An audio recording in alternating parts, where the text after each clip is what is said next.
real from the front line. You know what I'm saying? It's wicked, wicked, wicked. So you be careful. Yeah. We can't do nothing if they, you know what I'm saying? I need you out there, you feel me? Yeah. I hear you. Yes, sir. Yeah. Yes, sir. You think I don't get at you from the inside? He has reached out to a witness, an alleged participant in multiple freak-offs. Then why Oprah staying quiet?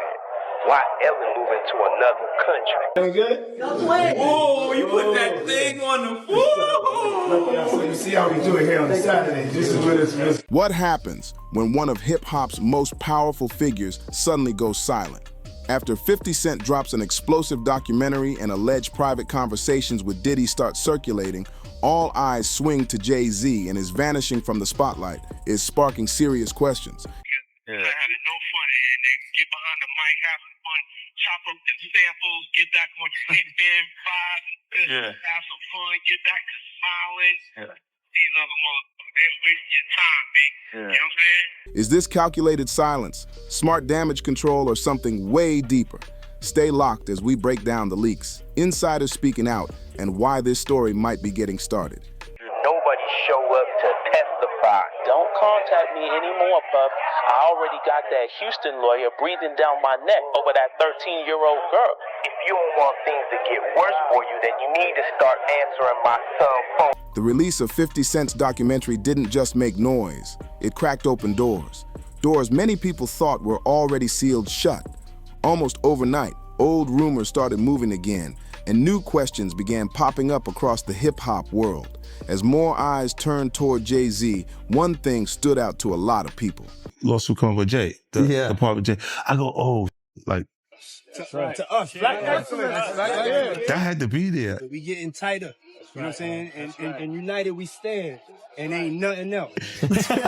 His silence, while allegations around Diddy exploded online and in the media. JayZ stayed completely quiet, and for many, that silence felt louder than any statement he could have made ever. This isn't just about one documentary or one controversy. What we're seeing is a long history stacked with industry whispers. Black billionaires lunch. Yeah. You understand? Right. And we here together and we gonna keep staying together. We getting tighter. You know what I'm saying? And united we stand. And ain't nothing else. To us, black excellence. It's more. Yeah, more. I like that pink, man. Mom, bro. Mom. Okay. Okay, Mom. All right. Absolutely. Thank you. Leaked messages and insider stories that stretch back years from people once close to Diddy, like Gene Deal, to public figures now clearly stepping back. This whole situation feels way bigger than a normal headline cycle. Honestly, it raises questions a lot of fans are scared to ask. Are we looking at the past, or is this the start of something bigger? Now, JayZ is reportedly under heavy scrutiny as claims surfaced about private messages between him and Diddy allegedly being leaked by 50 Cent. These claims didn't appear out of nowhere, because for years, JayZ's name quietly floated around conversations about troubling behavior linked to Diddy, but it was often brushed aside or ignored until these alleged messages surfaced. Paul Carter is just as bad as the diddler. And I know that for a fact. I got the scars to prove it. Now, being discussed openly, those old accusations are coming back fast, and people are no longer willing to look the other way. Some insiders believe this moment feels especially tense because the allegations suggest JayZ wasn't just nearby, but may have known more than he ever admitted. There's even talk that he may have helped shield certain situations or was directly involved in certain ways that haven't fully come to light yet. And according to people close to the industry, the pressure right now feels different. There's a sense that this situation isn't going to quietly disappear. 50 Cent, on the other hand, has been very clear about where he stands in multiple interviews. He explained that he was never part of Diddy's inner circle and made it a point to say. He intentionally kept his distance. He shared that there were invitations and environments years ago that made him uncomfortable, and instead of brushing it off, he chose to step away. That distance, according to him, is exactly why he feels confident speaking. Now, when the allegations became public, he said he found out the same way everyone else did through the news, and none of it shocked. new lawsuit coming with Jay, the part with Jay. I go, oh, like. To us, black excellence. That had to be there. We getting tighter, you know what I'm saying? And united we stand, and ain't nothing else. Black excellence, they're sitting there like, yeah. It's the billionaire brunch. Like, I hate you, man. Unaware of anything going on here. This is the one time I'm going to be with you this year.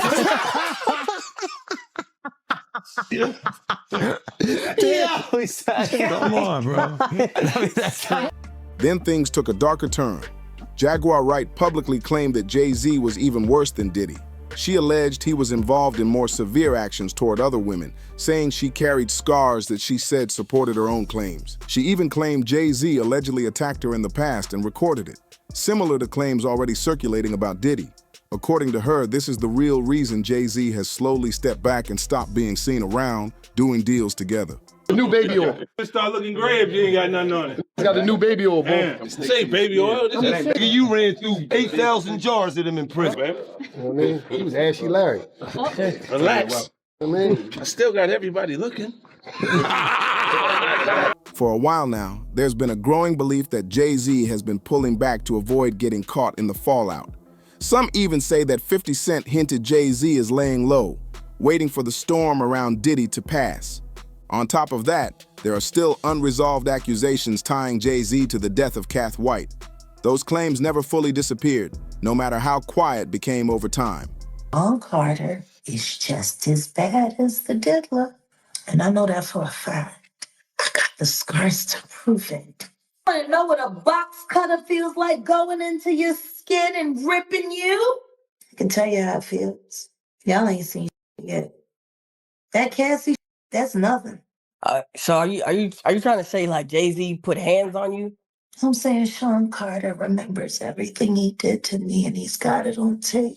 Just like Diddy.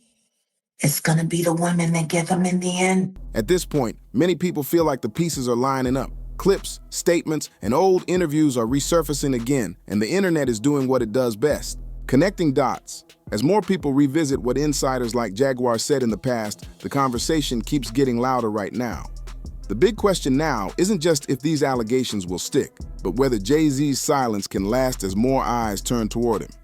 Honestly, that's where things turn uncomfortable, because once the spotlight moves, it rarely moves back. As the investigation kept growing, the focus didn't stay on Diddy long there.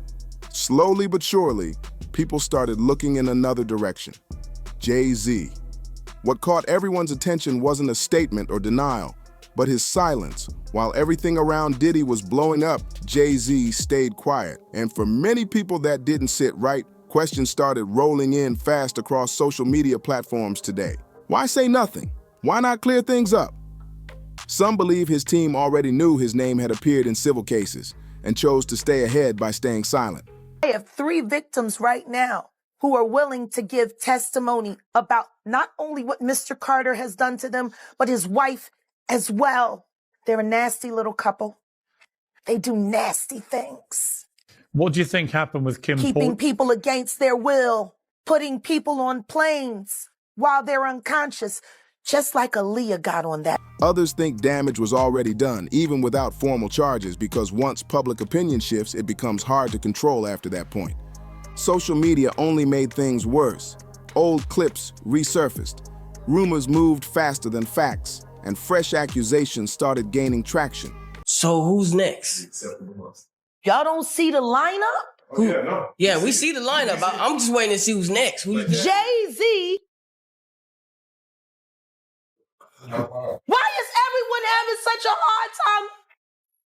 He ain't doing different. People began saying that JayZ had a pattern of silencing individuals, and those claims quickly turned into full-blown conversations across platforms, whether proven or not. The volume alone was enough to keep his name trending, and not in a good way. The first time I ever saw JayZ or even heard him spit a rhyme. That's when JayZ's Accuser's claims came back into focus. She said that even though he eventually dropped her lawsuit, she never changed her story. According to her, the reason she walked away had nothing to do with lying and everything to do with fear.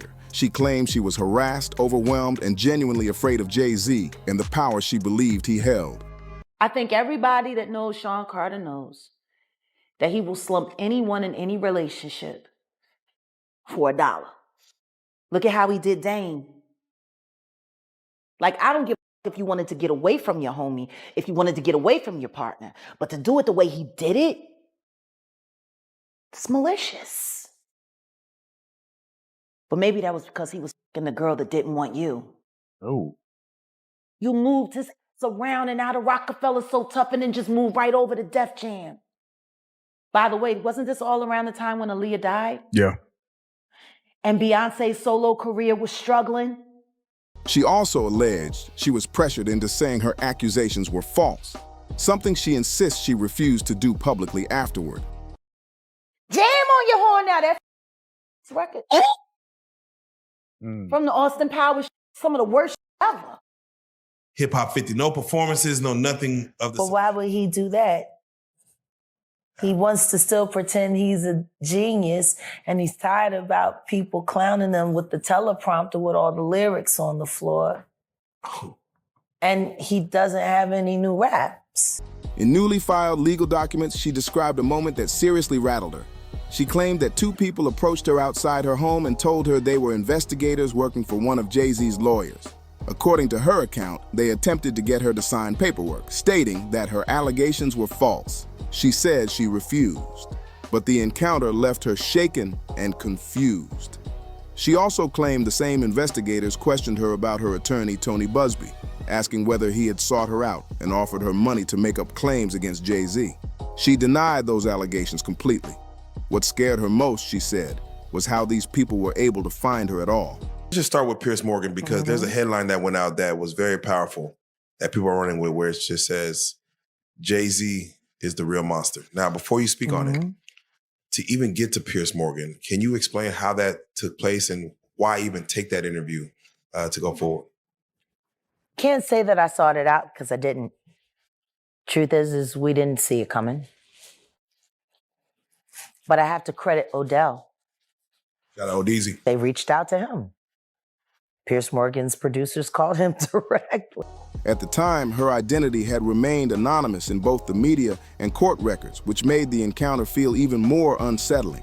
Things didn't stop there. She alleged that her parents were also approached and questioned by investigators about her story and her legal representation in the documents.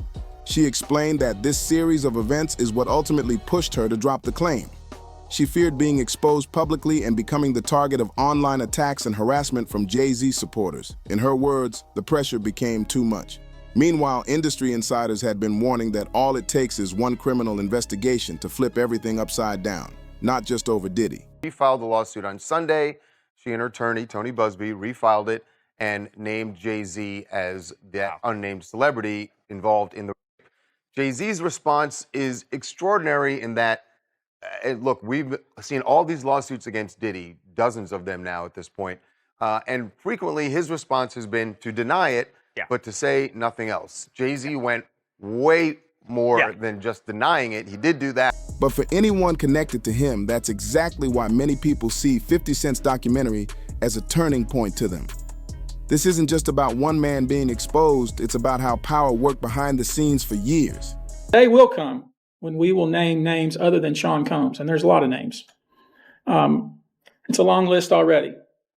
And of course, I already know who some of these individuals are, but because of the nature of this case, we're gonna make damn sure that we're right before we do that. Who knew what was happening and who might be pulled into the conversation? Some commentators have been questioning how he managed to stay protected for so long. The belief is that he surrounded himself with powerful figures and tightly controlled information, making it difficult for anything to actually stick. But now, as rumors continue to spread, there's speculation that Diddy may be cooperating with authorities to reduce his own exposure. And if that's true... Look and I go, oh, that's your big homie, right? And so he imaged himself after a gay painter. The big homie want to look like a gay painter. What are we talking about here? We're talking about Basquiat. He wants to look like a gay painter. People are wondering what kind of information could come out and whether JayZ's name might be part of that story. And honestly, this is where things start feeling very real, because once people start talking, it becomes almost impossible to slow the momentum. Now that the documentary is officially out, it's clear this story isn't trapped in the past. What's happening right now feels like the start of something bigger.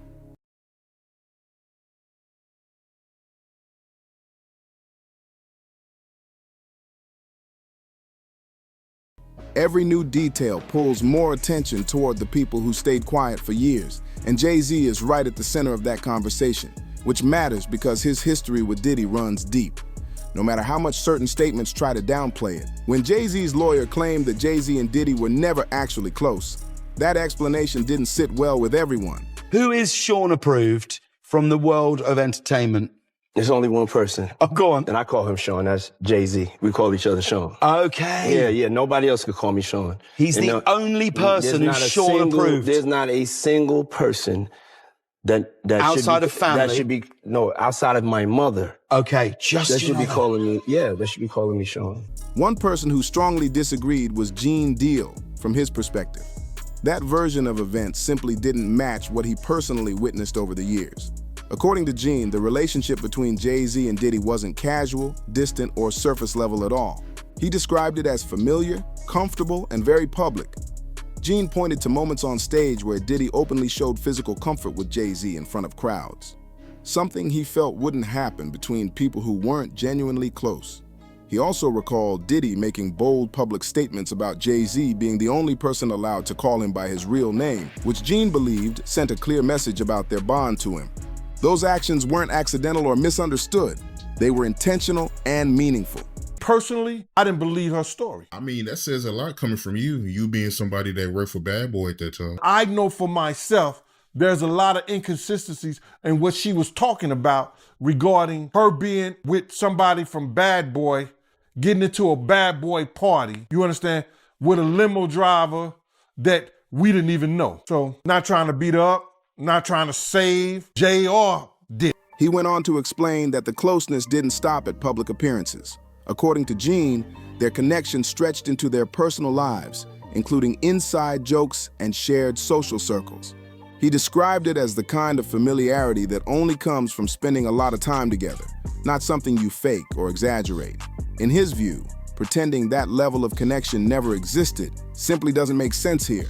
Jan also mentioned moments that later grabbed public attention, including a stage appearance in Atlanta. Where did he join JayZ? In front of a crowd. He noted how relaxed the interaction looked and pointed out that even 50 Cent later referenced that same moment, which helped keep the clip circulating online to Gene. That wasn't coincidence. It was proof that others noticed the same dynamic clearly then. When asked if his criticism came from personal dislike, Gene made it clear it wasn't about being a fan or a hater. He explained that his perspective was shaped by past situations where tension existed, but JayZ later acted like nothing ever happened.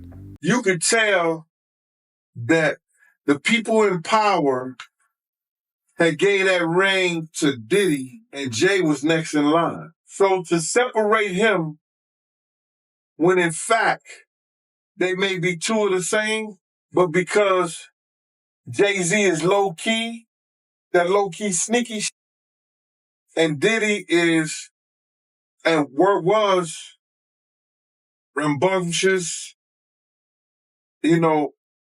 just out with it, it don't mean that they're not two of the same. One just a little quieter with it.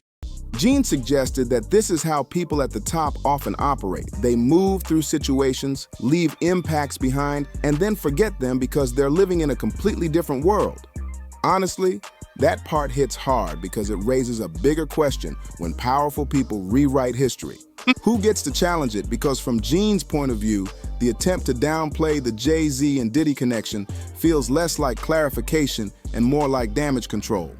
And once people start revisiting old footage and statements, it becomes harder to convince the public that nothing was ever there at all.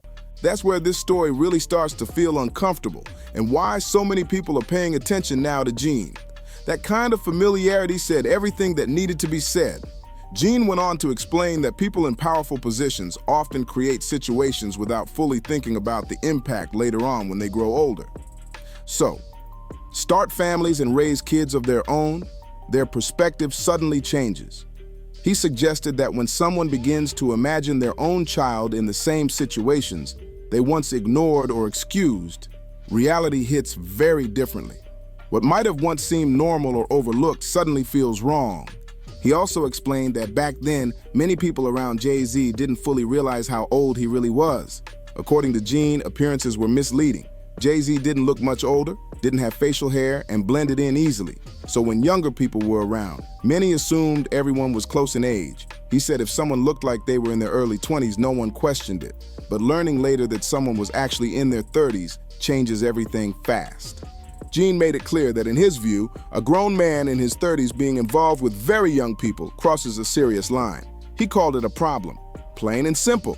He said that now, with JayZ raising children and having young daughters, he may finally understand why those situations were never okay to begin with. They didn't want rap to be back on the East Coast. JayZAndDiddy was doing that. 2 weeks before Pop Smoke, K. Slay, who heard this from the industry, that knows that happens in the industry, set Pop Smoke and his people down and gave them a jewel. He said, y'all gonna have to protect him with his life, with y'all life. Y'all gonna have to protect him with y'all life. Cause he know Pop Smoke was about to bring rap back to the East Coast. And what happened? Pop Smoke ended up dead. Now, I ain't trying to say that's some kind of conspiracy. And maybe some other shit was going on, or this, that, and the third. But brother, he had that conversation with K. Slay 2 weeks before he was murdered. According to Gene, the industry has been filled with behavior like this for years. Things people saw, heard about, or suspected but never spoke on openly. And now that conversations are happening publicly on platforms like YouTube, where people can share what they witnessed or experienced, it's making others uncomfortable. Not because the stories are new, but because they're finally being said out loud. And that's the part that really sticks, because once people start talking, once these stories live online forever, there's no easy way to erase them.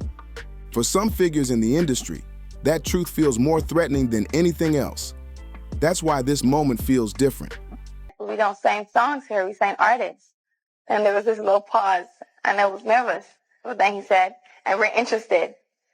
And there was this sudden feel of relief. But then he said something about a window and a door or something. Oh, then he said, you did it homework. I did a lot of homework on you, this lady. He said, there are two ways to leave here, either through the door with the deal signed or through this window, and we're on the 29th floor.